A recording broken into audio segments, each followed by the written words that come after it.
Well, just had a couple of breakfast burritos at the Lindemar Taco Bell after picking up some pile worms at Coastside number 2. I'm thinking of going back to Martin's Beach. That's where I'm headed right now. Of course, that could change, but we're gonna head on out to Martin's Beach now. It's a little past the high tide right now, so it's a good time for catching fish. This time we're going to do it on pile worms. And then we got some swim baits that's going to go down to a really low tide later in the afternoon. And we'll take the swim baits around to that platform deal on the north side and see if we can keep ourselves from getting killed out there, for one thing, and possibly catch up with some rockfish, throw them in the bucket. We'll see.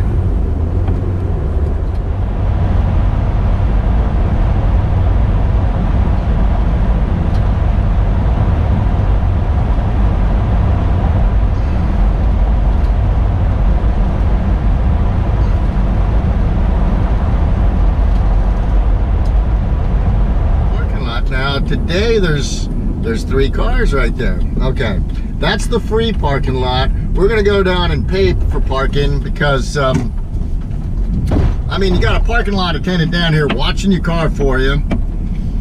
And I was parked in the San Mateo Transit parking lot in Coma last night, and when I got back to my rig here, I realized that someone had siphoned about 6 gallons of gas out of my tank. And I've got a locking gas cap. So, you know, even a locking gas cap is no guarantee. And so 6 gallons of gas, we're talking about 20 bucks worth of gas. So if I could save 20 bucks by paying 10 bucks here, I'm actually getting a bargain. Hey, how you doing? Hey, 10 bucks, right? Yes, sir. Oh, okay. Not too many people here today, huh? Not yet. Expecting it to pick up? Today it will. Yeah, that'd be great. Here's $10. And I was wondering, I was here last week, and down on the south side there, it looks like an old beach restroom down there. Is that working at all? No, sir. Oh, it's out of commission? Yes, sir. Oh, okay. Yeah, So no restrooms. No restrooms at Martin's Beach. Okay. Yeah, no restrooms at Martin's Beach. Even though this tap should, yeah, that should, on the other side, Yeah. should say a whole lot more than what it says, but you know, it doesn't do, you know, I didn't make the rules, but Right. if you park just like that car is there. Yeah. Can I back it in right over here? You can back Yeah. in. You got to give this sign. I'm leaving this sign for a handicap if in that case happens. What side? Oh, right here? Yeah. Right up real close. Oh, okay. So you want, they'll probably just pull in like that, right?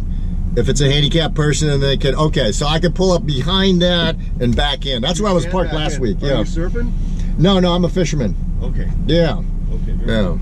All right. Appreciate it. Okay, thank you, sir. If you keep that thing on your dash, I'll Yeah. a happy camper. Absolutely. Okay. Thank you. Okay.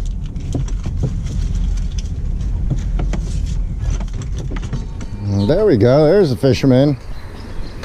He's a little bit further north than where I'm going to start out at. I'm going to start out a little bit over here to the left.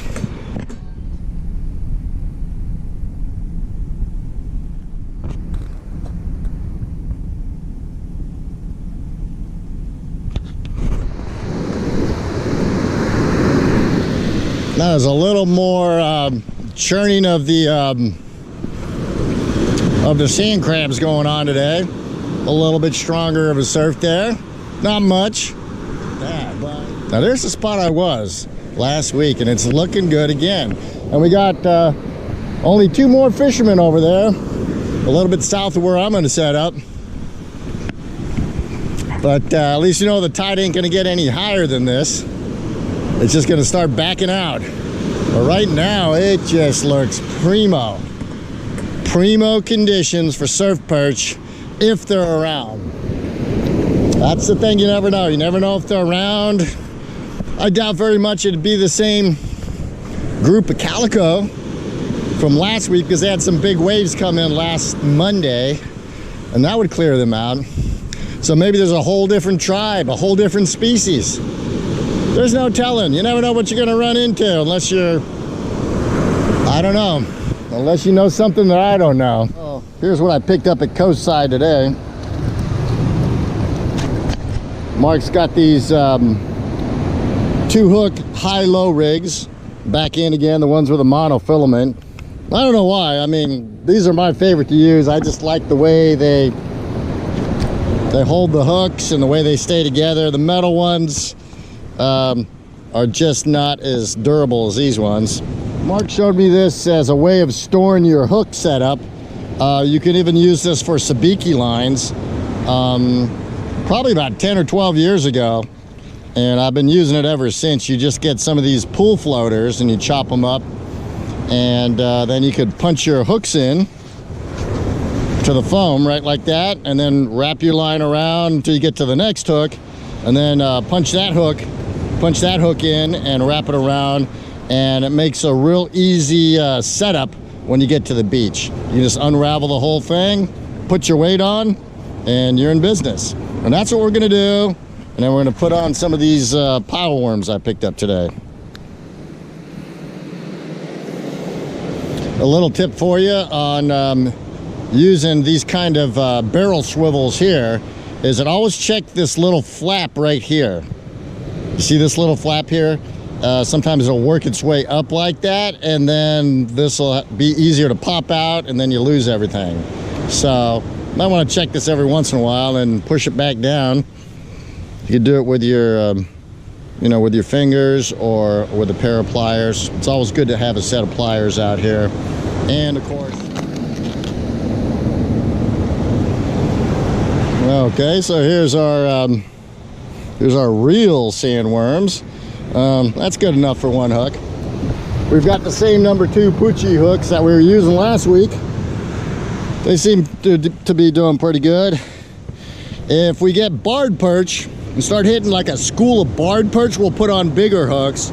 But these hooks here are good for a number of different species of perch that we catch on a regular basis out here. So, and there's no trick to this. You can get one of those worm threaders, but I find those things are more hassle than they're worth. If you're putting on these real pile worms, you need to watch out for the mouth of these guys, because these guys can actually bite you right here. See that end right there? He's falling apart on me. I don't know if that's a defense mechanism or what, but right there is a little mouth. Let's see if he tries to bite us. Well, he's not trying to bite us right now, but he will. He'll bite you if you don't watch out. So it's a number of things you can do. You can stick the hook right through that, or you can get that part out of the way, like I did there, and then just thread the rest of the worm on there.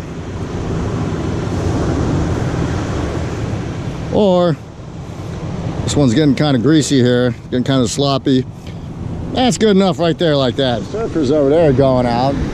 I think they're going for that break over there, so they're far enough away where we won't get in each other's way. There's no way they want to catch this stuff breaking right here on the sand. That's the nice thing about a trench up close, because there's no way the surfers want to hurt themselves there, because when you're surfing in shallow water or where you're just right there, right above the sand, if you fall off, you can really hurt yourself bad when you hit the sand. So usually, at least when I go surfing, I try to surf where there's some water underneath me. So if I do wipe out, then I won't hit my head on the bottom. Okay, we're getting a bite here. Seems like a little, oh, seems like a nice bite. Okay, so let's start pulling this guy in. We got somebody on there. Moving around kind of like a smelt. It's a lot of action. Maybe a smelt, maybe a walleye. It's hard to say, but every species has its own little swim that it does.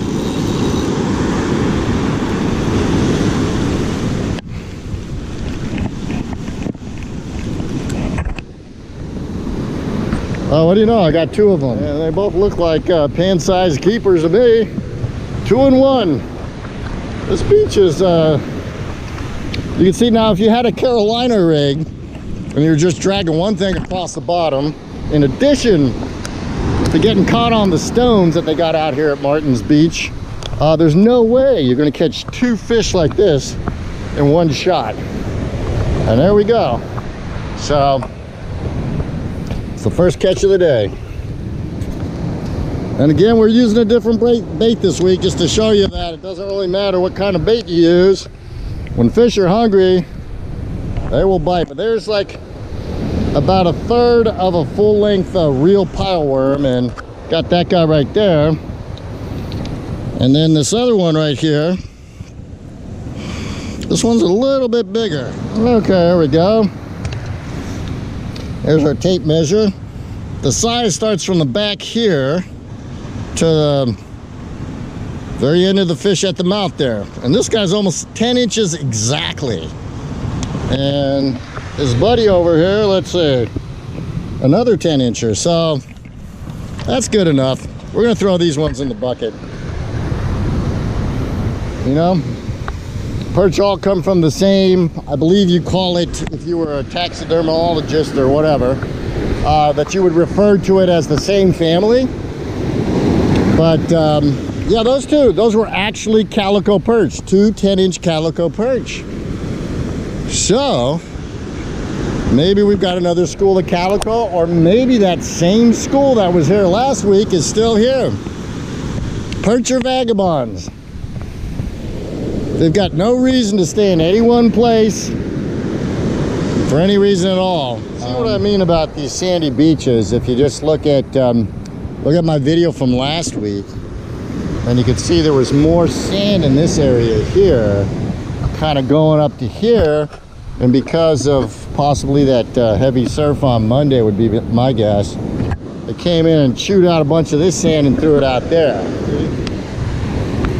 Letting the surfers go by, and then over here going exactly the opposite direction, really close in. Let's see if he pops his head up again. There's a little seal. I was just talking to a lady that walked by, and she said when she was a little girl she used to come down here in the summer here in San Gregorio and get a hot dog. Okay, I was fishing over there. First 30 minutes, got those 2 calico. Last hour and a half or so, nothing at all. But so I'm gonna go over to those rocks over there that I was telling you about. I see some people out there and they're not slipping around. Doesn't look like they're fishing. Looks like they're just going for a hike over there. So I'm very curious to see that. Plus this one surfer showed up and he wanted to surf right in front of me, right there. It's not a good spot to surf. I'm a surfer myself, and what are you gonna catch, that shore break right there? Fall down on the sand? I don't know, I haven't seen him catch one wave yet, so I don't know, maybe he's trying to prove something. Or just get a good photo. He's got a photographer down there too. 2 guys over there are catching a lot of waves though. They've got fun-sized boards. I'd say the waves are from anywhere from 3 to 5 feet today. And they've been catching some nice long rides. So this guy over here, I don't know what he's doing, but I'm going to the north side now.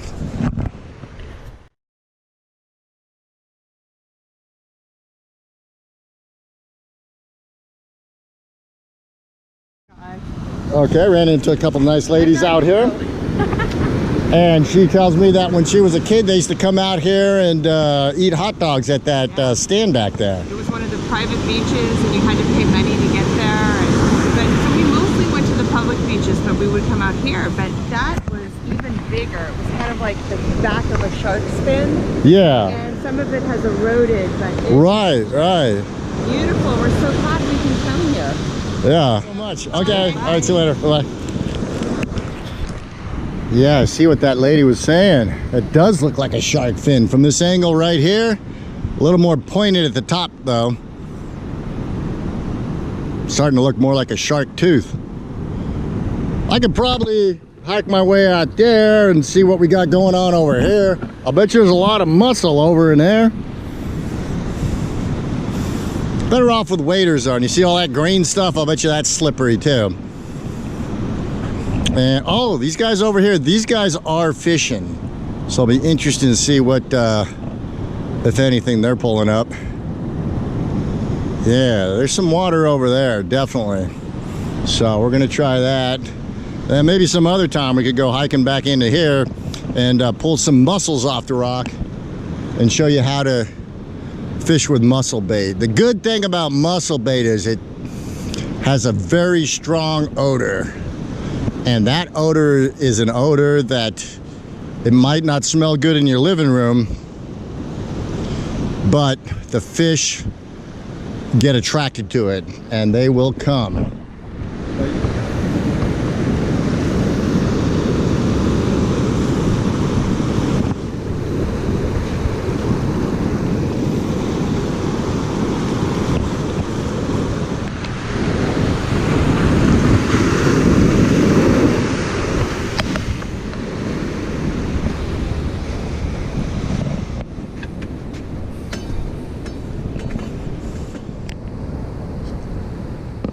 Okay, this is on the north side. I noticed this infestation of fleas over here. You see all these fleas? So you might be careful where you put your backpack in your gear and whatnot when you're up here on the north side because of that.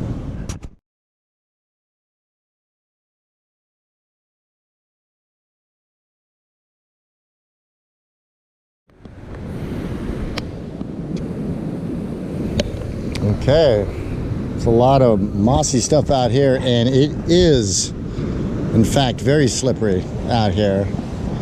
Now, because of all those fleas coming off of that hill right there, I would say that if you got a backpack or a sweater or whatever, you're better off putting it out this way somewhere where the water, most fleas can't swim. So, like, see that rock right there?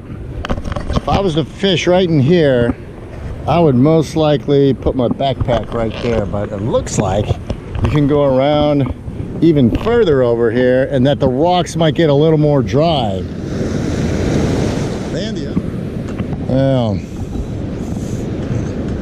I'm kind of tempted to try right over here, but I'm also kind of interested to find out what's around this corner. So let's go over here. This is right around the corner on the north side of Martin's Beach. Look at that cave over there.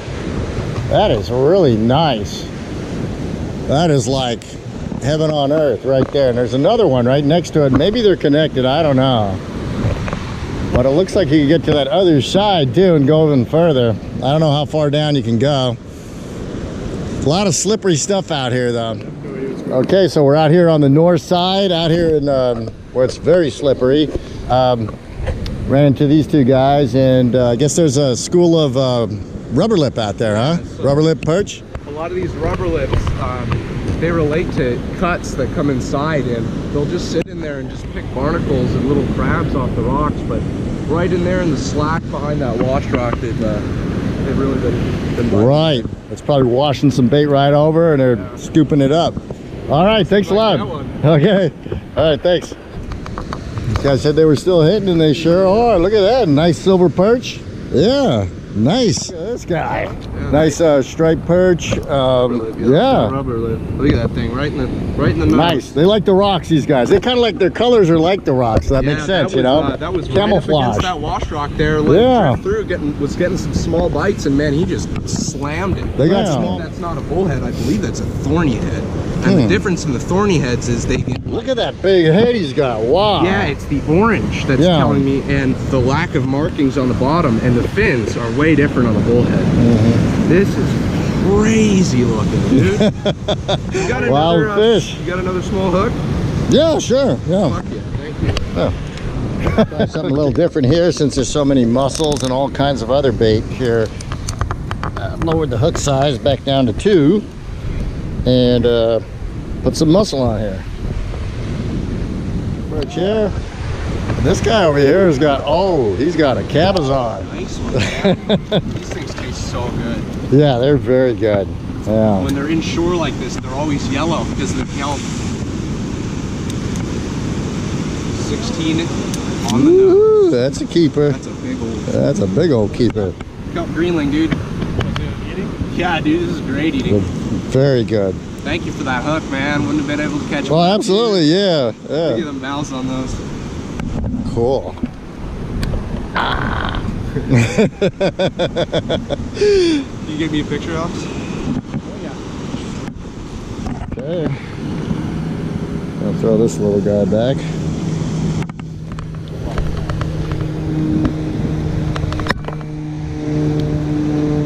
Right. Greenlings really relate to the inside of these cuts. So I think once we're done fishing this, I'm gonna start moving along that edge. Cool. And picking me up because he got one this morning, a little one over there. Yeah. So Awesome. nice Dinner. Yeah. Got something on there. I think it's a small silver perch. It certainly is. Throwing this one back. We call swim bait with a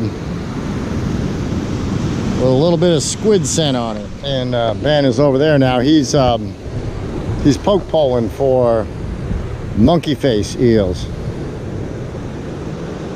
Probably a good spot for it right there. I had a bite here. I got the swim bait with a piece of squid on it, and had a nice little bite there. But just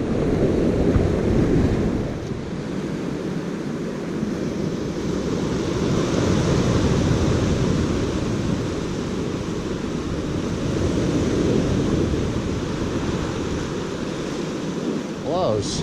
Oh. Okay. Real close to the rocks. As I was bringing it in last time, I noticed a kind of a big, strong hit, but it didn't connect. So these guys here have smaller mouths, and I got quite the large hook here. So took them a couple of times, but I got them now. Nice striped perch. That brings our total of perch up to 3 for the day. These guys are heavy. These striped perch, very heavy. Got a lot of meat. You gotta definitely bleed these guys out though. If you don't bleed out the striped perch, it's not gonna taste very good at all. The blood is just extremely bitter on these guys. So let's just take a look and see what size it is. 11 inches. That's not bad at all. Definitely some striped perch right down there. And I got like, I've got a lot of sunlight left. So, and they showed up again. More striped perch, I'm sure. Let's see what we got. Boom. No. It's one of those greenlings. Yeah. Well, what do you know? There's all kinds of fish out here. Just like that diver was telling me. Yeah, this guy's a little bit too small to keep. These need to be 12 inches. And this guy may be close, but this hook didn't hurt him too much, so we're just gonna throw him back. I'm not gonna bother measuring them because there are some striped perch down there, and I just need a couple of more to feed 3 or so people. See if I can get this out of his lip. Take it nice and easy. Come on, take it easy, buddy. We're almost there, almost there. There we go, there we go. Let's throw him over here, a little bit away from striped perch heaven. Okay. Yeah, that guy was maybe about 10 inches or something like that. But there is just a whole bunch of little fish right over here. Let's see. Fish on again, same spot. This one's pulling pretty hard. This is another striped perch. There we go. Looks like it's dinner time again. Dinner time in Pacifica. Fish on now. Same spot again. Talk about a fishing hole. This is a fishing hole. Okay. Now this might be a keeper greenling. I think that's over a foot. Nice looking fish. I was thinking it was another striped perch, but they got all kinds of fish hanging out in that one little spot. There must be something big down there that they're all feeding off of. Okay, so yeah, this is it's one of those greenlings. There's two kinds. There's the kelp and there's the rock greenling. They got smaller mouths than the cabezon and the lingcod. You've seen that big one that Ben pulled up earlier. That was pretty cool. There we go. 12 inch plus about a 1/2 inch. 12, maybe 12 3/4. Yeah, so that's a keeper. Well, this is what you call a fishing hole. They never last, of course, especially in the ocean. Maybe in a lake or something, but it's been ages since I've been in a lake fishing or in a stream. But anyways, that rock right there marks the spot, and I keep throwing it maybe about 8 feet past that rock. And I just keep pulling up fish. And same strong pull. Yep, it's another one of these, another striped perch, nice size. I'm putting it in the bucket. The sun is on the horizon. It's just past 4:30. Low tide in Martins Beach. I was out there on that plateau over there on the backside of it. I was able to catch dinner for 3 people today. And I've noticed there's a lot more people out here than there was the last couple of weekends. So it's time to go home. A few remaining perch fishermen. Wonder if they're looking for that school of calico. By now, that school of calico could be a couple of miles north, a couple of miles south, or who knows where.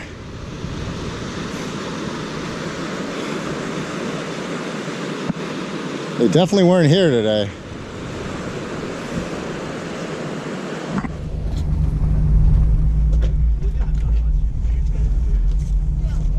I was just talking to those fishermen there, and they said they caught surf perch. And right before that, I met a couple of guys with their kids, and they did some fishing too.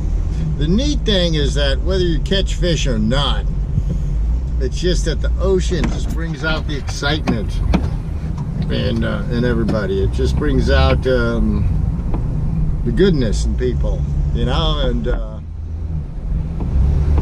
maybe what they ought to do, if they want to have peace talks with these politicians, they should take them out to the beach and start talking there.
Guys out there on the rocks, did some fishing with them, Ben and his buddy. Yeah, he caught a nice Greenling, 16 inches. Wow.